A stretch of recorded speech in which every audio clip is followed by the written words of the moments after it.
ఈరోజు బైబిల్ గ్రంథంలో విజ్ఞాపన యొక్క విలువను గురించి కొద్ది నిమిషాలు మనం ధ్యానం చేయబోతున్నాం. విజ్ఞాపన యొక్క విలువ, విజ్ఞాపన యొక్క అవసరత.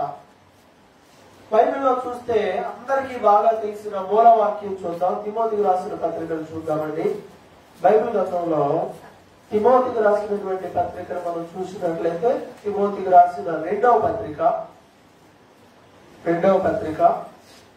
2వ అధ్యాయం. తిమోతికి రాసిన రెండవ పత్రిక 2వ అధ్యాయము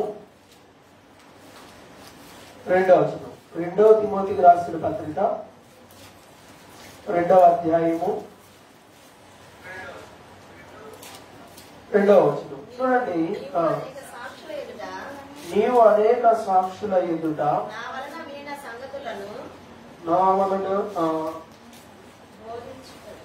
1వ తిమోతి వచ్చాక తిమోతికి రాసిన పత్రిక మొదటి పత్రిక తిమోతికి రాసిన మొదటి పత్రిక 2వ అధ్యాయము మొదటి వచనం కూడా చదువుదాం. 1-2 వచనం పేజ్ నంబర్ చూడండి 190. తిమోతికి రాసిన మొదటి పత్రిక 2వ అధ్యాయం ప్రారంభ వచనం. మనము సంపూర్ణ భక్తియు మాన్యతయు కలిగి నెమ్మదిగాను సుఖముగాను బ్రతుకు నిమిత్తము అన్నిటికంటే ముఖ్యముగా మనుషులందరి కొరకును రాజుల కొరకును అధికారులందరి కొరకును విజ్ఞాపనములను ప్రార్థనలను యాచనలను కృతజ్ఞతాస్తుతులను చేయవలనని హెచ్చరించుచున్నాను. చాలు. సో ఇప్పుడు ఈ వచనం మనం చాలా సార్లు చదివాం, అందరికీ బై హార్ట్ కూడా వచ్చు. విశ్వాసులకి దేవుడు చెప్తున్నటువంటి గైడ్ లైన్స్ అనేవి పత్రికల్లో రాయబడి ఉంటాయి. సువార్తల్లో యేసు ప్రభు ఎలా జీవించాడు, ఎలా ప్రకటించారు, ఆయన ఎలా చనిపోయి తిరిగి లేచారు అనేవి 4 సువార్తల్లో రాయబడగా, సంఘం ఎలా ప్రారంభమైంది, ఎలా అభివృద్ధి చెందింది అనేది అపోస్తుల కార్యముల్లో రాయబడగా, సంఘంలో విశ్వాసులు ఎలా ఉండాలి అని తెలియజేసే ఈ పత్రికలు, లెటర్స్. ఈ పత్రికల్లో తిమోతికి లెటర్ రాస్తూ ఏం చెప్తున్నాడంటే, మనము అంటే ఎవరికి చెందింది ఈ మాట? అందరికీ, సేవకుడైనా విశ్వాసులైనా ఎవరైనా అందరూ కూడా ఎలా ఉండాలంట? మనం సంపూర్ణ భక్తి కలిగి ఉండాలంటే, సంపూర్ణ భక్తి మాన్యత కలిగి నెమ్మదిగా సుఖంగా బ్రతకాలి అంటే ఏం చేయాలి? ఇక్కడ రాయబడింది. నువ్వు సుఖంగా ఉండాలనుకుంటున్నావా? నువ్వు నెమ్మదిగా ఉండాలనుకుంటున్నావా? మనం అంతా బాగుండాలి అని అనుకుంటున్నావా? అప్పుడు మనం చేయాల్సిన పని ఏమిటి అని అంటే, అన్నిటికంటే ముఖ్యముగా మనుషులందరి కోసం. ఎవరెవరి కోసం? మనుషులందరి కొరకు, రాజుల కొరకు. అప్పట్లో రాజుల పరిపాలన కాబట్టి రాజుల కొరకు, రాజు దగ్గర కొంతమంది అధికారులు ఉంటారు, అధికారుల కొరకు, రాజుల కొరకు, అధికారులు అందరి కొరకు విజ్ఞాపనలు, ప్రార్థనలు, యాచనలు, కృతజ్ఞతాస్తుతులు 4 ఉన్నాయి. విజ్ఞాపన చేయాలి ప్రభు సన్నిధిలో, అలాగే ప్రార్థన చేయాలి, యాచన అంటే అడగడం, వాటిని బతి ఆడుకుని అడగడం, అలాగే వాటిని బట్టి కృతజ్ఞతాస్తుతులు కూడా చెల్లిస్తాం. 4 ఉన్నాయి. వీరందరి నిమిత్తం మనం ఈ 4 చేయవలసిన వారమై ఉన్నాం. సో విశ్వాసులు ఏం చేయాలంటే విజ్ఞాపన చేయాలి. ఇక్కడ రాయబడిన దాంట్లో మొదటి దాన్ని మనం చూడబోతున్నాం. మొదటిది ఏంటంటే విజ్ఞాపనములు చేయండి అని. మనం విజ్ఞాపన చేయాలి. ఎవరి కోసం చేయాలి? మనల్ని పరిపాలన చేస్తున్న వారి కోసం మనం విజ్ఞాపన చేయాలి. మనుషులందరి కోసం విజ్ఞాపన చేయాలి. ప్రార్థనకి విజ్ఞాపనకి తేడా ఏంటి? ప్రార్థన జనరల్ గా చేసుకుంటాం. విజ్ఞాపన అది జరిగే వరకు, అది నెరవేర్చబడే వరకు గోజాడుతూ ప్రభు సన్నిధిలో మనం ప్రార్థన చేస్తూ, కనిపెడుతూ ప్రార్థన చేస్తూ కొనసాగిస్తూ ఉండాలి. కాబట్టి మనం ఆ పని చేయాలి. ఎవరి కోసం? మనుషులందరి కొరకు, రాజుల కొరకు, అధికారుల కొరకు. ఈరోజు దీన్ని ఆధునీకరణ చేసుకుంటే రాజుల బదులు ప్రజాప్రతినిధుల కోసం చేయాలి, అధికారులు ఆఫీసర్స్ ఎప్పుడు ఉంటారు, వాళ్ళ కోసం ప్రార్థన చేయాలి, మనుషులందరి కొరకు చేయాలి. సంఘం కొరకు ప్రార్థన చేయాలి. విశ్వాస జీవితంలో ఆదివారం ఆరాధనకు మాత్రమే వచ్చిపోయే వాళ్ళలో విజ్ఞాపన ఉండొచ్చు, ఉండకపోవచ్చు, చెప్పలేము. రానంత మాత్రం లేదంటానికి లేదు. ఇంట్లో ఉండి చేసుకునే వాళ్ళు కూడా అవుతారు. కానీ ఎంతవరకు చేస్తున్నారు, ఎంతవరకు చేయడానికి అవకాశం ఉంది ఇంట్లో? మనకి ఇంట్లో టైం దొరికితే ఏం చేస్తాం? టైం దేనికో దానికి అప్పగించుకుంటా ఉంటాం. పనులు లేకపోతే వ్యక్తిగతంగా టైం అనేది వ్యక్తిగత పనులే కావచ్చు, ఇంకో పనులు కావచ్చు, దేనికో దానికి వెళ్ళిపోతూ ఉంటాయి. కొంతమంది ఖాళీగా ఉంటే ఇంట్లో అన్ని కింద పడేసి మళ్ళీ పైన పెడతాం. ఇంకా అదొక పని అంటే క్లియర్ చేసుకోవడం, శుభ్రం చేసుకోవడంలో బాగానే మంచిదే. కొంతమంది ఖాళీగా అసలు ఉండరు, కొంతమంది ఖాళీగా ఉంటారు కానీ ఏ పని పెట్టుకొని ఏ పని చేయరు. ఇప్పుడు విజ్ఞాపన చేస్తారా? ఖాళీ సమయంలో సమయాన్ని పెట్టుకుని రోజు ఉదయాన్నే నా పనులు ఈ టైంకి అయిపోతాయి, నేను ఫ్రీగా ఉంటాను, ఏం చేస్తావు? ఆ తర్వాత ప్రార్థన చేద్దాం. విజ్ఞాపన ఇతరుల కోసం చేయాలి. ఈ బైబిల్లో విజ్ఞాపన అనే పదం మొట్టమొదటిగా ఎక్కడ తెలుగులో మనకు కనపడుతుందని ఒకసారి సెర్చ్ చేస్తే, వెదిగితే మొదటిగా అంటే అడిగినవి ఉన్నాయి, విజ్ఞాపన చేసిన వాళ్ళు ఉన్నారు, చాలా ఉన్నాయి. కానీ ఎగ్జాక్ట్ గా ఆ వర్డ్ ఒకసారి సెర్చ్ చేశాను.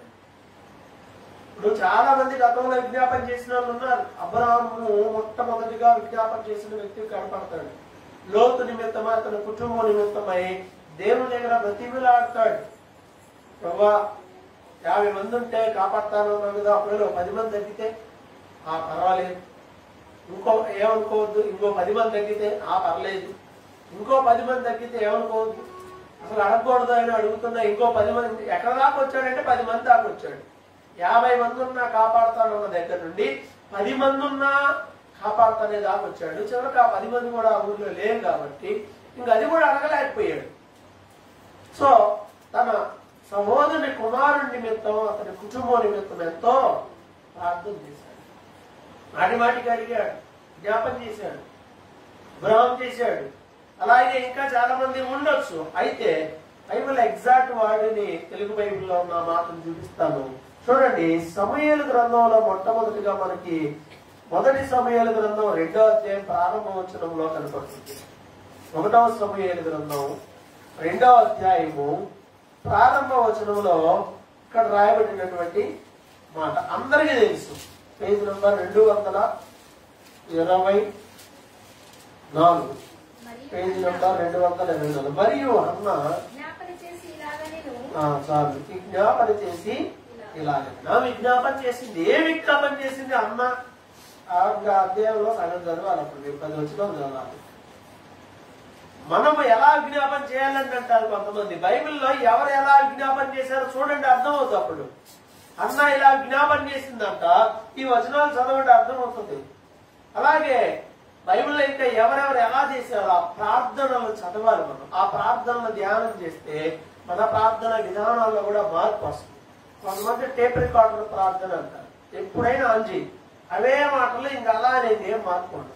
కొన్ని ఉంటాయి అవి జరిగే వరకు అలానే అడుగుతారు. అలా కాకుండా ప్రార్థనతో వాక్యం చదివినప్పుడు వాళ్ళ ప్రార్థనలో తేడా వస్తుంది. సో అన్న విజ్ఞాపన చేసింది. బిడ్డల నిమిత్తమై ఆల్రెడీ ప్రభు సన్నిధిలో హృదయాన్ని ప్రోక్షించింది. దేవుని సన్నిధిలో దేవాలయంలో విజ్ఞాపన చేసింది తనకున్న సమస్య నిమిత్తమై. మన జీవితంలో మనకు కూడా అలాంటి పరిస్థితులు ఉన్నప్పుడు దేవుని ఆలయంలో చేరి ప్రార్థన చేయాలి కదా. ప్రార్థన చేయడానికే కదా దేవుని ఆలయం మనకు ఉంది. కాబట్టి ఆయన సన్నిధిలో ప్రార్థన చేసి విజ్ఞాపన చేసి అన్న గొప్ప మేలు పొందింది. ఆ తర్వాత కృతజ్ఞతతో కూడిన విజ్ఞాపన కూడా ఇక్కడ మనకి కనిపిస్తుంది. ఆ తర్వాత ఇదే సమూయేలు గ్రంథం, మొదటి సమూయేలు గ్రంథంలో ఉన్నాం మనం. 2వ సమూయేలు గ్రంథాన్ని మనం చూసినట్లయితే 21వ అధ్యాయంలో ఇంకొక విజ్ఞాపన అనే మాట మనకు కనపడుతుంది. సమూయేలు గ్రంథం 2వ సమూయేలు గ్రంథం 21వ అధ్యాయం 14వ వచనం, పేజీ నెంబర్ 272 పాత నిబంధనలో. అక్కడ చూస్తే 14లో ఏమని రాయబడి ఉంటుందంటే, చివరి లైన్ లో రాజులాగా చేసిన తర్వాత దేశం కొరకు చేయబడిన విజ్ఞాపనమును దేవుడు అంగీకరించను. దావీదు కాలంలో అధ్యాయం ప్రారంభంలో చూస్తే 21 ప్రారంభంలో దావీదు కాలంలో 3 సంవత్సరములు విడవకుండా కరువు కలగగా అనే మాట. దావీదు పరిపాలనలో 3 సంవత్సరాలు అసలు కరువు ఇంకా ఆగట్లా. సమృద్ధిగా ఉన్న ఈ రాజ్యానికి ఎందుకు ఎంత కరువు వచ్చింది అని చెప్పి ఆయన దేవుడి సన్నిధిలో ప్రార్థన చేశాడు. నీకేం అర్థం కాకపోతే ఏం చేయాలి? ప్రభు సన్నిధిలో ప్రార్థన చేయాలి. దేవుడు సమాధానం ఇచ్చాడు. ఎందుకు వచ్చిందయ్యా 3 ఏళ్ల కరువు? 3 ఏళ్ల కరువు వచ్చిన తర్వాత ప్రార్థన చేశాడు. నేను కూడా 3 ఏళ్ల కరువుకి కారణం ఏంటంటే ప్రార్థన చేస్తే అప్పుడు దేవుడు చెప్పిన మాట ఏంటంటే, నీకు ముందు పరిపాలన చేసిన రాజు ఉన్నాడే, ఆ రాజైన సౌలు గిబియోనీయులను హతము చేశాడు. దాని యొక్క శాపాన్ని ఇప్పుడు మీరు అనుభవిస్తుంది ఈ రాజ్యం. ఏంటయ్యా అంటే, ఇశ్రాయేలు ఎగుప్తు దేశం నుండి కనాను దేశానికి వస్తున్నప్పుడు దేవుడు ఏం చెప్పాడంటే, మీరు ఎవరితో వియ్యం పెట్టుకోవద్దు, మీరు ఎవరితో నిబంధన చేసుకోవద్దు, ఎవరికి మీరు ఎటువంటి హామీలు ఇవ్వద్దు, ఈ దేశం మొత్తం మీదే, వాళ్ళు బయటికి వెళ్ళిపోతారు, మీరు లోపల ఉంటారంటే సర్లేదని వెళ్తూ ఉండగా ఈ గిబియా అనేటువంటి ఊరు గల మహా తెలివి గల ఏం చేశారంటే, కొంతమందిని సెలెక్టెడ్ పర్సన్స్ పంపించి చిరిగిపోయిన బట్టలు, మార్చిపోయిన బట్టలు, ఇంకంతా ఇలా చూడగానే ఎప్పుడు నుండో ఎక్కడి నుండో అన్నట్టు ఉండేలా డ్రెస్సులన్నీ చిరిగిపోయినాయి, మాసిపోయినాయి. వాళ్ళ సంచిలో కూడా ఏమున్నాయంటే ఎప్పటియో పాతవి రొట్టెలు తెచ్చుకున్నారంట. ఇప్పుడు పాత రొట్టెలు ఎవరైనా దొరుకుతాయా? పాత చపాతీలు కావాలంటే ఎవడన్నా ఇస్తాడా? బట్టలు దొరుకుతాయి కానీ పాత చపాతీలు ఎవరు దొరుకుతాయి? పాత రొట్టెలు ఎక్కడి నుండి తేగలం? మరి ఎలా తెచ్చారో వీళ్ళు? పాత రొట్టెలు, పాత సంచులు, పాత తిత్తులన్నీ పాత ఏర్కొచ్చారు. ఎక్కడ ఏర్కొచ్చారో ఏదన్నా పడేసి అంతే ఉన్నాయేమో మొత్తానికి అన్ని పట్టుకొచ్చి ఆ సంచులన్నీ తగిలించుకొని 10 మంది తగిలించి పంపించారు. దానిలో యెహోషువ ఉన్నాడు. అప్పుడు యెహోషువ దగ్గరకు వచ్చి వాళ్ళు ఏమంటారంటే, అయ్యా మా శరణం అంట, ఇదిగో మీ సహాయం కావాలి, మీకు మాకు ఒక నిబంధన కావాలి, మమ్మల్ని ఏం చేయొద్దు అంటాడు కదా. దేవుడు మాకు చెప్పాడు, ఎవరికి నిబంధన లేదు, యుద్ధం చేయాల్సిందే, అందరినీ కూడా ఖచ్చితంగా ఓడించాల్సిందే. అయ్యా మేము ఎక్కడోళ్ళం కాదయ్యా, ఎక్కడి నుండో వస్తున్నాం, మేము ఎప్పుడో బయలుదేరాం. చూడండి నవతరాలు ఎప్పుడో బయలుదేరాం. ఇగో మేము తెచ్చుకున్నప్పుడు ఎన్ని కూడా ఎండిపోయింది. మరి ఎప్పుడో పాత సంచులు, పాత తిత్తులు, పాత బట్టలు, సరే మిమ్మల్ని ఏం చేయమని గబుక్కని మాట ఇచ్చేసాడు యెహోషువ. పోనీలే, ఎప్పుడో ఇక్కడ వాళ్ళు కాదట్లే, పోనీలే. ఆ తర్వాత మాట ఇచ్చిన తర్వాత తెలిసింది వాళ్ళు అక్కడ కనాను దేశంలో వాళ్ళు గిబియా అనే ప్రాంతంలో ఉండేవాళ్ళు. అందువల్ల గిబియా అనే ప్రాంతంలో ఉండే వాళ్ళని గిబియోనీయులు అన్నారు. అడిగా వెళ్తే ఎక్కడి నుండి వచ్చారు అని అంటే మనం ఎవరో తెలియపోతే వీళ్ళు గుంటూరు అంటారు. ఇంకా పేరింగ్ ఏం లేదు. ఎక్కడ ఉండరు వీళ్ళంటే గుంటూరు. వేరే కంట్రీ వెళ్తే వీళ్ళు ఇండియన్స్ అంటారు. అట్లాగా గిబియా అనేటువంటి ప్రాంతం నుండి వచ్చిన గిబియోనీయులు యెహోషువతో కపటంగా ప్రవర్తించి ఎట్లయితే అభయం తీసుకున్నాడు అది తెలిసిన తర్వాత మీరు మీ జాతి మొత్తం ఇక కట్టెలో నరికి మాకు నీళ్లు తెచ్చిపోయండి, ఇదే మీ డ్యూటీ అని చెప్పాడు. మీరు చేసిన కపటానికి ఇది ఫలం, ఉండండి మాతో, కానీ ఇక మీరు ఇలా చేయాల్సిందే అని చెప్పాడు. సౌలు కాలంలో ఇదంతా జరిగింది ఎప్పుడు? యెహోషువ కాలంలో. చాలా సంవత్సరాలు అయిపోయింది. ఆ టైం అయిపోయిన తర్వాత సౌలు కాలంలో సౌలు ఏం చేస్తాడంటే వీళ్ళ మొత్తాన్ని పట్టుకొచ్చి దాదాపు అవకాశం ఉన్నంత వరకు వీళ్ళందరినీ చంపడం మొదలుపెట్టారు. అసలు మీరు ఉండకూడదు, శత్రు శేషం మాట ఇచ్చారుగా, కానీ ఆ మాటను పక్కన పెట్టి అది చంపడం మొదలుపెట్టారు. అందువల్ల ఇతడు చేసినటువంటి పనికి వాళ్ళని చిన్నగా హతం చేయాలని చూస్తా ఉన్నాడు. అందువల్ల ఇలా జరిగింది. అంటే మరి ఏం చేయమంటావు? వాళ్ళనే వెళ్ళాడు ప్రాయశ్చిత్తం ఏం చేయాలో. అప్పుడు దావీదు ఏం చేస్తాడంటే వాళ్ళ దగ్గరికి వెళ్ళయ్యా, గిబియోనీయులారా, ఈ కరువు రావడానికి కారణం గత రాజు చేసినటువంటి పని. ఇప్పుడు నేనేం చేయాలో మీరు చెప్పండి, మీ వల్లనే. అందుకే అంటారు కదా, వాళ్ళు ఏడ్చి ప్రార్థన చేస్తే మనకేదో ఉందంటే న్యాయం ఉంటే అవుద్ది. అయ్యా తప్పో ఒప్పో, ఆ రోజు మేము అబద్ధమాడో మోసం చేసో మీ దగ్గర ఇలా బతుకుతున్నాం, బతకనీయాలి కదా, మరి మీరు కూడా చంపితే మాకు దిక్కేంటి అని ప్రార్థన చేస్తారేమో. అది ప్రార్థన దేవుడు విన్నాడు. ప్రాయశ్చిత్తంగా ఏం చేయాలో మీరు వాళ్ళనే వెళ్ళి అడగండి. దేవుడు నేను క్షమించాను పో అనలా, వాళ్ళని అడిగి ఎదుటి వాళ్ళని బాధ పెట్టి దేవుని క్షమాపణ అడిగితే కుదరదు. 4 దర్శి నేను నిన్ను కొట్టి నేను దేవుడి దగ్గరకు వచ్చి కోపం వచ్చేస్తే 2 సంవత్సరాలు అయ్యా అంటే దేవుడు క్షమిస్తాడా? దేవుడు ఏమంటాడంటే డైవర్ట్ చేస్తాడు. మనిషికి మనిషికి మధ్య సమాధానాన్నే కలిగారు. నువ్వు వెళ్ళి అక్కడికి వెళ్ళి క్షమాపణ అడగమంటాడు. వాళ్ళనే వెళ్ళి అడుగు ప్రాయశ్చిత్తం అంటే వాళ్ళు ఏమన్నారంటే, ఒక సౌలు కుటుంబంలో 7 మాకు అప్పగించండి, వాళ్ళు బహిరంగంగా ఉరిదీయాలి. సౌలు ఫ్యామిలీ వాళ్ళు ఒక 7 పట్టుకురండి, వాళ్ళ ఫ్యామిలీ అయి ఉండాలి, వాళ్ళ రక్తమై అయి ఉండాలి, అప్పుడు కానీ హాయి ఉంటుందన్నమాట. మొత్తానికి అప్పుడు ఏం చేశాడంటే వాళ్ళ కుటుంబంలో ఉన్న ఒక 7 తీసుకొచ్చి వాళ్ళకి అప్పగించాడు. అంత అయిపోయింది, జరగాల్సింది మొత్తం కూడా జరిగిపోయింది. అయిపోయిన తర్వాత అప్పుడు విజ్ఞాపన చేశారంట, ప్రభువా ఈ కరువు పోవాలి.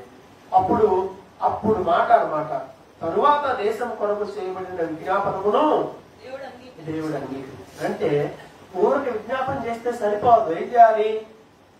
సమాధానంగా గొడవలు పెట్టుకొని, ద్వేషాన్ని పెట్టుకొని, అసూయలు పెట్టుకొని, ఇతరుల పట్ల వేరే భావాలు కలిగి ఉండి మనం విజ్ఞాపన చేస్తే ఆ విజ్ఞాపన ఫలించదు.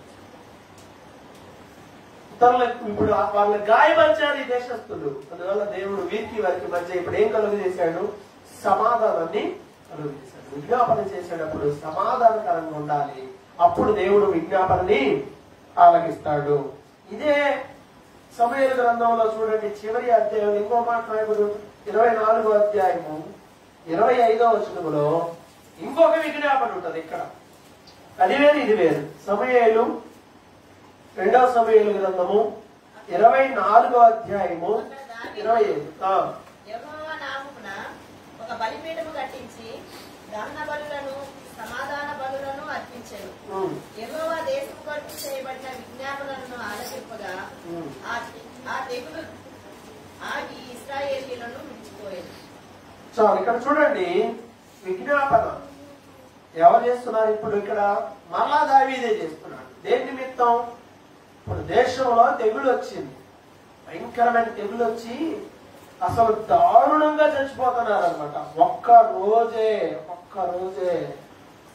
రోజులోనే భయంకరంగా ఇశ్రాయేలీయుల్లో భయంకరమైన తెగులతో మనుషులు చనిపోతా ఉన్నారు. 1000 మంది చనిపోతున్నారు. ఒక రోజు ఒక 1000 మంది చనిపోతే అది పెద్ద విషయమే. అలాంటిది 1000 మంది చనిపోతూ ఉన్నారు. ఈ పరిస్థితుల్లో ఏం జరుగుతుంది అని అంటే, అక్కడ 70,000 మంది చనిపోయారు దేశంలో ఒక్క రోజు. ఎంతమంది? 70,000 మంది ఒకే రోజు చనిపోవడం అంటే ఎంత? ఈ మధ్య మనం అలాంటివి చూసాము, కరోనా టైంలో చూసాం. రోజును చూడటమే, ఎంత నెంబర్ ఎంత, ఈరోజు ఎవడున్నాడు ఎవడు పోయాడు. భయంకరమైన తెగులతో 70,000 మంది చనిపోయినప్పుడు అప్పుడు దావీదు ఏం చేశాడంటే, ఇక్కడ కూడా దావీదు తప్పు ఉంది. లెక్కేసుకున్నాడు, ఎంతమంది ఉన్నారు మన రాజ్యంలో చూడండి, అసలు నా ఆధ్వర్యంలో. ఎందుకంత దేవుడు ఆశీర్వదించాడు. కొంతమంది లెక్కే, మా చర్చికి ఎంతమంది వస్తారండి, ఎంతమంది వచ్చినా చెప్పేది అదే కదా. నేను భోజనాలు అప్పుడే లెక్కేస్తాను, మిగతా అప్పుడు లెక్కే ఎంతమందికి పెట్టుకోవాలి, మనం ఎంతమంది అది కావాలి. కాబట్టి నేను ఈ ఊరు వచ్చి ఎంతమందిని రక్షణలో నడిపించాను. అసలు చర్చికి రాకుండా రక్షణలో నడిపించిన వాళ్ళు చాలా మంది ఉన్నారు. నేను లెక్కలేసుకుంటాను. అది మన పని కాదు. అసలు విత్తనాలు విత్తుదాం, నేను ఇన్ని విత్తనాలు ఇచ్చానని ఏ రైతు ఎప్పుడు చెప్పుకోడు. కాబట్టి రాజుకి ఎందుకో ఒక రకమైన ఫీలింగ్ కలిగింది, దురభిమానం కలిగింది. లెక్కేసుకుంటే దేవుడు కోపం వచ్చింది, తెగులు వచ్చింది. అప్పుడు ఆ టైంలో ఆయన తన తప్పును ఒప్పుకొని ప్రభు సన్నిధిలో విజ్ఞాపన చేశాడు దావీదు. ప్రభువా, నా తప్పు, నేను కదా తప్పు చేసింది, శిక్ష నాకు రావాలి కానీ రాజ్యంలో అందరికి వచ్చింది అయ్యా, నన్ను శిక్షించు అని ఒక వండర్ఫుల్ గా ప్రేయర్ చేస్తాడు ఆయన. బాగుంటది ప్రార్థన. నేను చేసింటే అందరూ దేశంలో వాళ్ళు శిక్షింపబడటం ఏంటి, నాకు రాని ఏదన్నా ఉంటే వాళ్ళకి కాదని తన ప్రజల కోసం అద్భుతంగా ప్రార్థన చేశాడు. ఆ టైంలో దేవుడు తన ప్రార్థన విజ్ఞాపన, దేశము కొరకు చేయబడిన విజ్ఞాపన ఆలకింపగా అప్పుడు దేశంలో తెగులు ఆగిపోయింది. మన సమస్యలు వచ్చినప్పుడు, దేశంలో సమస్యలు వచ్చినప్పుడు ప్రార్థన చేశారు. దేశ నాయకులు ప్రార్థన చేయాలి. మనకున్నారు ఈ నాయకులు, దరిద్రులే దేశాలను పరిపాలన చేయాలి. మంచి అనేది చేయడంలో ఓడిపోతా ఉన్నారు. దేశ నాయకుడు అంటే ప్రజలకు మేలు చేయాలి, మేలు చేయడంలో. సో ఈయన ప్రార్థన చేశాడు దేవునికి, మేలు జరిగింది ఆ దేశానికి. లైబీరియా దేశంలో భయంకరమైన వ్యాధి ఒకటి, బాగా ఆంథ్రాక్స్ అనుకుంటా బహుశా అది బాగా స్ప్రెడ్ అయిపోయి దేశం అంతా నాశనం అవుతున్న టైంలో ఆ దేశానికి లైబీరియా అధ్యక్షురాలు ఒక లేడీ, ఆమె ఒకటే ఓపెన్ గా చెప్తాను, ఈ వ్యాధి తెగులు పోవాలంటే మనందరం ఒక పని చేయాలి. దేశంలో అంతా ఒక వారం రోజులు ఉపవాసం ప్రార్థన చేద్దాం, ప్రభువే మనల్ని స్వస్థపరచాలి. ఎగ్జాక్ట్ గా ప్రార్థన చేసింది, దాని ప్రకారం తెగులు పోయిందంతా. అసలు ఎప్పుడు గతం కాదు అది, 2007 ఆ టైంలో గూగుల్లో ఎప్పుడు కొట్టినా కూడా వస్తాయి. లైబీరియాలో ప్రేయర్స్, దేశం అంతా ప్రార్థన చేసింది. అద్భుతమైన ప్రార్థన, దేశాన్ని స్వస్థపరిచి దేశం కొరకు ప్రార్థన చేస్తే అధికారులు, దేశ నాయకులు చేయాలి ఆ పని. అప్పుడు దేవుడు దేశంలో వాళ్ళందరూ చేశారు. దేవుడు వారి ప్రార్థన విన్నాడు. నెహెమ్యా గ్రంథం 1వ అధ్యాయం 4వ వచనం చూస్తే, పాడైపోయిన యెరూషలేము కోసం నెహెమ్యా ప్రార్థన చేశాడు, ఎజ్రా ప్రార్థన చేశాడు, దానియేలు ప్రార్థన చేశాడు. టైం సరిపోదు కాబట్టి జస్ట్ జ్ఞాపకం చేశాడు. దానియేలు గ్రంథంలో కూడా 9వ అధ్యాయం 16వ వచనం నుండి చూస్తే, దానియేలు కూడా తన దేశం కోసం, అయ్యో మా దేశం పాడైపోయిందే, మా దేశం తగలబడిపోయిందే, మా దేశం ఇలా అయిపోయింది ఏంటి అని వాళ్ళు తమ దేశం కోసం ప్రార్థన చేశారు. వాళ్ళు ఆ స్థాయిలో ఉన్నారు, దేశంలో ఉన్నతమైన స్థానంలో ఉన్నారు. వాళ్ళు తాము తగ్గించుకొని ప్రార్థన చేశారు. అందువల్ల దేవుడు వారి ప్రార్థన విని స్థితిగతులను మార్చారు. ఎస్తేరు కాలంలో యూదులందరూ చనిపోతారని తెలిసినప్పుడు వాళ్ళు కూడా ఏం చేశారు, ఉపవాసం ఉండి ప్రార్థన చేశారు, విజ్ఞాపన చేశారు. రాజు అంటాడు కదా, ఎస్తేరు అంటాడు, దానియేలు ఎస్తేరు నీ విజ్ఞాపన ఏమిటి అని అడిగాడు. అసలు ఏం అడగలా, రాజుగారి దగ్గర పోయి నాకు ఇది కావాలని అడగలా, ప్రార్థన చేసుకొని వెళ్ళిపోతే రాజే చూసి వెంటనే నీ విజ్ఞాపన ఏమిటి అనే మాట వాడాడు. తర్వాత ఆమె చిన్నగా చెప్పింది అనుకోండి, రాజుకు ముందుగా ఆమె రాజాది రాజుకు ప్రార్థన చేసింది. దేవుడు ఆమె ప్రార్థన విన్నాడు. అందువల్ల యూదులందరూ సజీవంగా ఉన్నారు. ఒక స్థాయిలో ఉన్న వాళ్ళు తాము తగ్గించుకొని ప్రార్థన చేస్తే దేవుడు తప్పకుండా ఆ ప్రార్థన వింటాడు. అర్థమవుతుందా? కాబట్టి అలా మనం ప్రార్థన చేసేవారిగా ఉంటాం. ఎక్కువ విజ్ఞాపన చేసిన వ్యక్తిగా బైబిల్లో ఎవరు చెప్పొచ్చు అంటే దావీదుని చెప్పొచ్చు. విజ్ఞాపన అనే మాట టచ్ చేస్తూ అండర్లైన్ చేసుకుంటూ పోవాలంటే ఇక దావీదే దానికి. ఇక్కడ చూసిన దేవా నా విజ్ఞాపన ఆలకించు, ఆయన నా విజ్ఞాపన ఆలకించి ఉన్నాడు, ఆలయంలో నా విజ్ఞాపన ఆలకించాడు. ఇంకా అసలు ఎక్కడ పెడితే అక్కడ ప్రార్థన ప్రార్థన ప్రార్థన. జీవితంలో ఖాళీ సమయానికి దేవుని సన్నిధిలో పెట్టాలి, ప్రార్థించి విజ్ఞాపన చేయాలి. కుటుంబం కోసం మనం చేయాలని చెప్పాం కదా, సంఘం నిమిత్తమై, మన పొరుగు వారి నిమిత్తమై భారం కలిగి కూడా ప్రార్థన చేయాలి. అలా ఆయన ప్రార్థన చేశాడు. అలాగే ఇర్మియా గ్రంథంలో పాడైపోయిన దేశం గురించి ఇర్మియా గ్రంథంలో మనం చూస్తే 3:21 ఉంటది. ఇదిగో వాళ్ళు చేసిన తిరుగుబాట్లు బట్టి, వారి పాపములు బట్టి వాళ్ళు బాధపడుతూ వారు చేస్తున్న విజ్ఞాపన నాకు వినపడుతున్నాయి అంటాడు దేవుడు. వారి పాపపు ఒప్పుకోలు విజ్ఞాపన నాకు వినపడుతున్నాయి అంటాడు. మన ప్రార్థన, మన రోదన, మన విజ్ఞాపన దేవునికి వినపడాలి. కొంతమంది నేను గట్టిగా ప్రార్థన చేస్తే పక్కనోడు ఎవరు నింటాడేమో, వాళ్ళు ఎవరింటే మనకి అలా కనపడి మనకు అనవసరం. ఇవన్నీ ఎవరో వింటారు, ఎవరో అనుకుంటారు అనుకోకూడదు. విజ్ఞాపన ప్రార్థన చేయాలి, ఎవరో వినాలని చేయకూడదు. కొంతమంది ఉంటారు అందరు వినాలనే చేస్తారు, మైక్ దొరికితే ఇంకా మైకుల్లో చేస్తారు. కొంతమంది అంటే బండ గుర్తనమాట, మైకుల్లో ఎక్కువ ప్రార్థన చేసే వాళ్ళకి పర్సనల్ ప్రార్థన ఉండదని అర్థం. అంతే సింపుల్, ఈజీగా చేయొచ్చు. మైకుల్లోనే తక్కువ చేసేవాళ్ళు పర్సనల్ ఎక్కువ చేసుకుంటారు. అలా పాండిత్యం ప్రదర్శించడానికి చేస్తుంటారు కొంతమంది. అందరూ నా ప్రార్థన విజ్ఞాపన వినాలి. కొంతమంది విజ్ఞాపన కూడా మైకులు పెట్టి చేస్తుంటారు. ఇంకా అయిపోయింది కదా, వాక్యం అయిపోయింది, ఇంక మైక్ ఆపేసేసి విజ్ఞాపన ఇంకా అరవండి, ఇంక చేయండి ఎంతసేపు.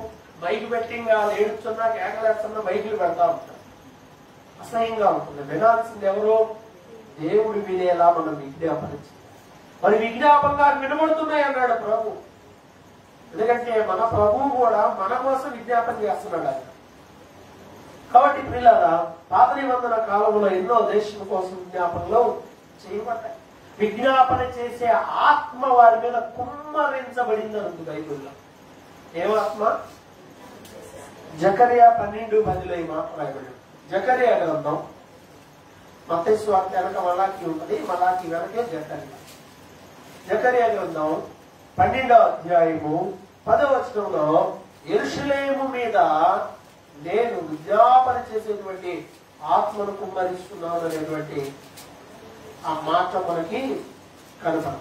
దావీదు సంతతి వారి మీదను యెరూషలేము నివాసుల మీదను కరుణనొందించు ఆత్మను విజ్ఞాపన చేయ ఆత్మను నేను కుమ్మరింపగా. ఒక రోజు రాబోతుంది, ఇది జరగలా, ఇంకా జరగబోతుంది. ఇశ్రాయేలీయుల మీద కూడా దేవుడు తన ఆత్మను కుమ్మరిస్తే, ఈ విజ్ఞాపన చేసే ఆత్మను కుమ్మరిస్తే అప్పుడు తాము పొడిచిన నా మీద దృష్టి ఉంచుతారు. ఇశ్రాయేలీలే కదా ఆయన పొడిచింది, యూదులు కదా, యూదులు ఇప్పుడు ఆయన పక్కన పొడిచారే, వాళ్ళు ఆయన మీద దృష్టి పెట్టే రోజు రాబోతుంది. ఆయన వారి మీద కూడా తన ఆత్మను కుమ్మరిస్తాడు. మన మీద ఆల్రెడీ కుమ్మరించేది, అందువల్ల మనం విజ్ఞాపన చేస్తాం. దేవుడు వారి మీద విజ్ఞాపన చేసేటువంటి ఆత్మను కుమ్మరించి ఉన్నాడు. కాబట్టి ప్రియులారా, మనం కూడా విజ్ఞాపన చేయాలి. అపోస్తలుల కార్యముల సంఘం ప్రారంభమైతే మొదటిగా అందరూ కలిసి విజ్ఞాపన చేశారు. అందరు 180 మంది కూర్చొని, మరి ఏంద్రా యేసు ప్రభు లేడు, ఏం చేద్దాం, మరి యేసు ప్రభు తర్వాత ఎవరురా లేడరా అని ఎవరు పెట్టుకోవాలా? మనమైతే అంతేనా? ఆయన లేకపోతే నెక్స్ట్ ఎవరు? నాకేమైంది, నేను నీకంటే ఎక్కువ చదువుకున్నానుగా, నీకన్నా నాకు ఎక్కువ ఫ్యాన్ ఫాలోయింగ్ ఉందిగా, నాకు బాగా మాట్లాడగలను కదా, నేను సమాజంలో ఇవన్నీ కాదు. ప్రార్థన చేయడం మొదలు పెట్టినప్పుడు దేవుడు పరిశుద్ధాత్మ వారి మీద కుమ్మరించాడు. ఆ పరిశుద్ధాత్మ వారిని ప్రార్థనలో నడిపించింది, అద్భుత కార్యాలు చేయించారు. సంఘానికి సపోర్ట్ ఈ రోజు కూడా పరిశుద్ధాత్మే. మనం కూడా అదే ప్రార్థన చేయాలి. పరిశుద్ధాత్మ కుమ్మరింపబడి పరిశుద్ధాత్మ కార్యాలు సంఘంలో జరగాలి. మన వల్ల కాదు, మనం ఏం చేయలేదు. పరిశుద్ధాత్మ మన మధ్యలో ఉన్నాడు ఆల్రెడీ, ఆయన కార్యాలు జరగాలి. అందరి కుటుంబాల్లో పరిశుద్ధాత్మ కార్యాలు జరగాలని మనం ఏం చేయాలంటే ప్రార్థన చేయాలి. రోమపత్రిక 8:26 నుంచి 34 దాకా చూస్తే అసలు ఎలా ప్రార్థన చేయాలో తెలియని మన కోసం ప్రభువే మన పక్షాన ప్రార్థన చేస్తున్నాడు. రోమపత్రిక 8వ అధ్యాయం 26లో ఉంటుంది. అటువలే ఆత్మయు మన బలహీనతను చూసి సహాయం చేయించున్నాడు. ఏలైనగా మనం యుక్తముగా ఎలాగూ ప్రార్థన చేయవలనో మనకు తెలియదు గాని ఉచ్చరింప శక్యము కాని మూలుగలతో ఆత్మ తానే మన పక్షముగా విజ్ఞాపన చేయించున్నాడు. చూసారా, ఎవరు చేస్తున్నారంట మన తరపున? దేవుడు. ఇక్కడ ఆత్మ ఆయనే, దేవుడు మన పక్షాన విజ్ఞాపన చేస్తున్నాడు. తిరుగుబాటును చేయించున్న వారి గురించి ఆయన విజ్ఞాపనం అని యెషయా 53 చివరిలో ఉన్నమాట. ప్రభువు యేసు ఇప్పుడు ఏం చేస్తున్నాడంటే తండ్రి కుడి పార్శ్వంలో కూర్చొని తిరుగుబాటు చేస్తున్న వారందరి కోసం పక్కనే ఉండి విజ్ఞాపన చేస్తున్నాడు. పానీలే అమ్మాయిని క్షమించు, పానీలే వాడిని క్షమించు, వాడికి అవకాశం ఇవ్వు, వాడిని రక్షించు. ప్రభు మన పక్షాన విజ్ఞాపన చేస్తూ ఉన్నాడు. కొత్త నిబంధనలో చూస్తే ప్రతి పత్రికలో, పౌలు రాసిన ప్రతి పత్రికలో ఉంటుంది సంఘం నిమిత్తం ఆయన విజ్ఞాపన చేస్తున్నట్టు. మీ అందరి నిమిత్తం నేను విజ్ఞాపన చేయించు అనే మాట ఉంటుంది. ఏ పత్రిక చూసుకుంటుంటారు. మీరు కూడా మా నిమిత్తం విజ్ఞాపన చేయండి అని ఉంటారు. కొత్త నిబంధన కాలంలో సంఘం నిమిత్తం విజ్ఞాపన సేవకులు చేయాలి. మీ అందరి కోసం ఏం చేయాలి? అది నా బాధ్యత. మీరు కూడా ఏం చేయాలి? మీ అందరూ నా కోసం చేయాలి. మనము ఒకరి కోసం ఒకరు విజ్ఞాపన అన్నప్పుడు అందరూ సంఘానికి వచ్చి అన్ని కుటుంబాలను జ్ఞాపకం చేసుకుని ప్రార్థించాలి. ప్రత్యేకమైన అవసరాలు తెలియజేయబడితే వాటి నిమిత్తం కూడా ప్రార్థన చేయాలి. ఇరుగు పొరుగు వారి నిమిత్తమై ప్రార్థన చేయాలి. అందరి నిమిత్తం మనం ఏం చేయాలంటే విజ్ఞాపన చేయాలి. ఇది విశ్వాసుల యొక్క బాధ్యత. ఈ విజ్ఞాపన చేయటం వల్ల ఎన్ని గొప్ప ఫలాలు ఉన్నాయో కూడా చూసాము. చాలా మందికి తెలియదు. ప్రార్థన చేసుకోండి. అంతగా సమయం దొరికితే ఇంట్లో ప్రార్థన చేయండి. లేదు ఇంట్లో నాకు అలాంటి పరిస్థితి లేదంటారా, సైలెంట్ గా చర్చి దగ్గర రండి. ఇది కేవలం మీకు సంబంధించి ప్రార్థన చేసుకోవడానికి అంటే నేను ఏడున్నా కూడా అసలుకే వేస్తాను. నేనే ప్రార్థనకి ప్రార్థన విజ్ఞాపన చేసుకోవడానికి సమయాన్ని పెట్టుకోండి. ఇంట్లో నా చర్చిలో, నా పొలంలో, అసలు ఎక్కడ అనేది అనవసరం. విజ్ఞాపన సింపుల్ గా అంతా టైం మెయింటెన్స్ అనమాట. ఇప్పుడు ఆరాధనలన్నీ మారిపోతుంది, సిచ్యువేషన్ మారుతా ఉంది. అప్పుడు మేము చిన్నప్పుడు 7th క్లాస్ టైంలో ఇలాంటి చర్చిలో ఉంటే నిద్రపోయాడు, నిద్రపోతుంటాడు, ప్రార్థన చేశాడు, ప్రార్థన అసలు ఇంకా అది ఆడలో జరుగుతూనే ఉంటుంది. 10, 11, 12 ఒక్కోసారి ఇంకా అవుతూనే ఉంటుంది. టైం చేస్తా ఉంటారు అందరు. మేము ప్రార్థన చేస్తాం, ఒకరి తర్వాత ఒకరు చేసి టైం చాలా అయిపోతుంది. ఇప్పుడు ఏంటంటే అందరం కలిసి చేద్దాం, లేదా 2, 3 చేయండి టైంను బట్టి అని చెప్పి అనుకుంటాం. ప్రార్థన చేయాలి.